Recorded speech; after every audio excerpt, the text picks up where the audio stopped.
आप जानते हैं वर्ल्ड फेमस गोदी मीडिया शब्द की खोज करने वाले कोई और नहीं रवीश कुमार हैं। उन्होंने ही चाटुकार मीडिया को सरकार की गोदी में बिठाया था। किरण बेदी के किस ताने को उन्होंने सच करके दिखाया, एनडीटीवी कंट्रोवर्सी और उनकी पर्सनल लाइफ। अगर आप वाकई रवीश कुमार फैन हैं तो उनके सम्मान में एक कमेंट जरूर करें। एक बार फिर से स्वागत है बियॉन्ड द फैक्ट में। रवीश कुमार ने अपनी करियर की शुरुआत की थी 1996 में एनडीटीवी के साथ। तब वो सिर्फ एक फील्ड रिपोर्टर थे। माइक उठाकर गांव-गांव जाते, जनता से बात करते और ग्राउंड से सच ढूंढ लाते। वक्त के साथ उनका शो प्राइम टाइम एनडीटीवी का सिग्नेचर बन गया। उनका अंदाज अलग था, ना बैकग्राउंड म्यूजिक, ना एग्रेशन, ना सेंसेशनलिज्म। उनका एक सेगमेंट होता था रवीश की रिपोर्ट, जहां वो आम आदमी के रोज के संघर्ष दिखाते थे। स्कूल्स में टीचर्स नहीं, रेलवे में क्लर्क नहीं और हॉस्पिटल्स में डॉक्टर नहीं। जर्नलिज्म उनके लिए धर्म है, एक जिम्मेदारी। उन्होंने जर्नलिज्म को सिर्फ टीवी स्क्रीन तक सीमित नहीं रखा, बल्कि उसे एक जनता की आवाज बनाया। चैलेंजेस, धमकियां और मीडिया का सन्नाटा। जैसे जैसे देश में मीडिया का कैरेक्टर बदला, न्यूज चैनल्स नेशनलिज्म के नारे और टीआरपी के फॉर्मूले में उलझ गया। वो सवाल जो सत्ता से पूछे जाने चाहिए थे, वो विपक्ष से पूछे जाने लगे। लेकिन रवीश कुमार ने कभी ये रुख नहीं बदला। उन्होंने खुलकर कहा, न्यूज एंकर्स सब सरकार के स्पोक्स पर्सन बन गए हैं। उनके शो के बाद उन्हें जान से मारने की धमकियां मिलने लगी। उनकी फैमिली को स्टॉक किया गया। ऑनलाइन ट्रोल्स ने उनके खिलाफ झूठे प्रोपेगेंडा फैलाए। उन्होंने एक बार कहा था, मैं बर्नआउट से गुजरा हूँ लेकिन आवाज नहीं रुकी। इस समय सबसे बड़ा रेजिस्टेंस है जिंदा रहना और सच बोलते रहना। लेकिन 2022 में अडानी ग्रुप के एनडीटीवी में स्टेक लेने के बाद एक मौन शुद्धिकरण चालू हुआ। एक एक करके सच्चे और इंडिपेंडेंट जर्नलिस्ट बाहर होने लगे और फिर रवीश कुमार भी छोड़ गए अपने 26 साल का सफर।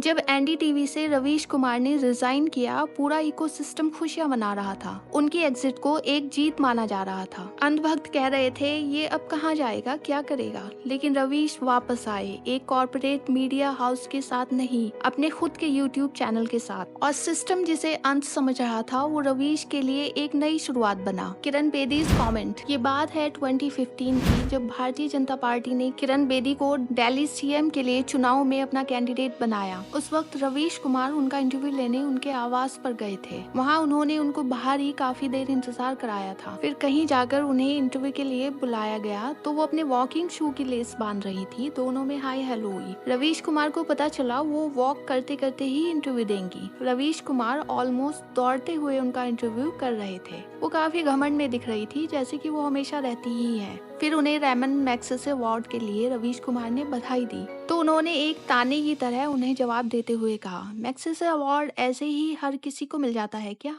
उसके लिए बहुत मेहनत करनी पड़ती है। उनके इस ताने को रवीश कुमार ने पूरा किया। इसके बाद वो इलेक्शन बुरी तरह हारी थी। ना सिर्फ सीएम बनने में बल्कि अपनी सीट भी हार गई थी। उस वक्त बीजेपी ने उन्हें फेस ऑफ द कैंपेन बनाया था, लेकिन एग्रेसिव इमेज और कैंपेन अप्रोच दिल्ली के वोटर्स को पसंद नहीं आई। उनके इस ताने को रवीश कुमार ने पूरा किया 2019 में, जब उन्हें एशिया का सबसे बड़ा जर्नलिज्म अवार्ड रेमन मैग्सेसे मिला। ये अवार्ड उनके लिए नहीं था, उस जर्नलिज्म के लिए था जो सिस्टम से टकराता है, जो जनता के दर्द को प्राइम टाइम बनाता है और जिसे स्पॉन्सरशिप की नहीं सच की जरूरत होती है। रवीश कुमार ने अवार्ड लेते वक्त कहा था, ये समय जर्नलिस्ट के लिए नहीं, जर्नलिज्म के लिए अवार्ड है। ये लाइन सब कुछ कह गई। लेगेसी, रवीश कुमार क्यों जरूरी है? 2016 के बाद का भारत याद करो। टीवी चैनल सिर्फ बैटल ग्राउंड बन चुके थे। न्यूज स्टूडियो में नेशनलिज्म एक प्रोडक्ट था और एंकर लोग जज, जूरी और ट्रोल बन चुके थे।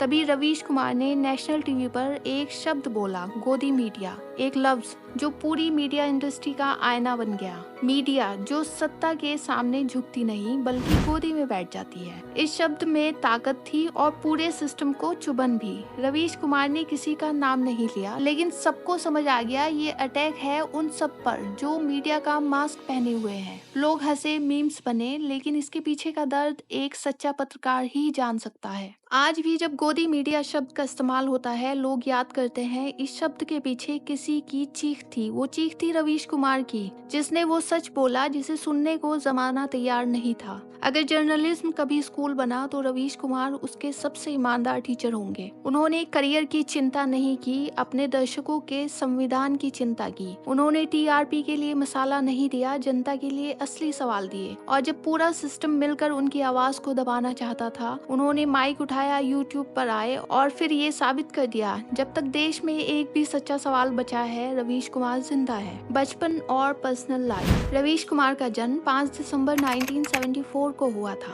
बिहार के मोतिहारी शहर में वो एक मध्यम वर्गीय कायस्थ परिवार में पैदा हुए थे। अपने बचपन में देश की सामाजिक असमानता को नजदीकी से महसूस करते थे। स्कूलिंग उन्होंने बिहार में ही की थी, लेकिन हायर एजुकेशन के लिए दिल्ली आए। देशबंधु कॉलेज में एडमिशन मिला और इंग्लिश लिटरेचर में ग्रेजुएशन की। फिर उन्होंने Indian institute of mass communication से जर्नलिज्म की पढ़ाई की। उनकी पर्सनल लाइफ में सादगी और वैल्यू का गहरा असर रहा है। उन्होंने नैना दास गुप्ता से शादी की, जो दिल्ली यूनिवर्सिटी में हिस्ट्री प्रोफेसर है। रवीश सर की 2 बेटियां हैं और उनकी फैमिली लाइफ हमेशा प्राइवेट रही है, मीडिया की चकाचौंध से दूर, लेकिन अपनी मिट्टी से जुड़ी हुई। रवीश कुमार एक ऐसी आवाज जिसे झुकाने के लिए सिस्टम ने जान लगा दी। पूरा चैनल खरीद लिया गया, पर रवीश की ईमानदारी नहीं खरीद पाए। अगर आपको लगता है कि जर्नलिज्म सिर्फ डिबेट नहीं, जिम्मेदारी का नाम है, तो इस वीडियो को लाइक और शेयर करें और कमेंट में लिखिए सल्यूट टू रवीश कुमार, क्योंकि वो आवाज आज भी जिंदा है और जब तक जिंदा है सच के मरने का डर नहीं। आज के लिए इतना ही, मिलते हैं नेक्स्ट वीडियो में एक और इन्फॉर्मेटिव टॉपिक के साथ। तब तक के लिए अपना ख्याल रखिएगा। Thank you so much.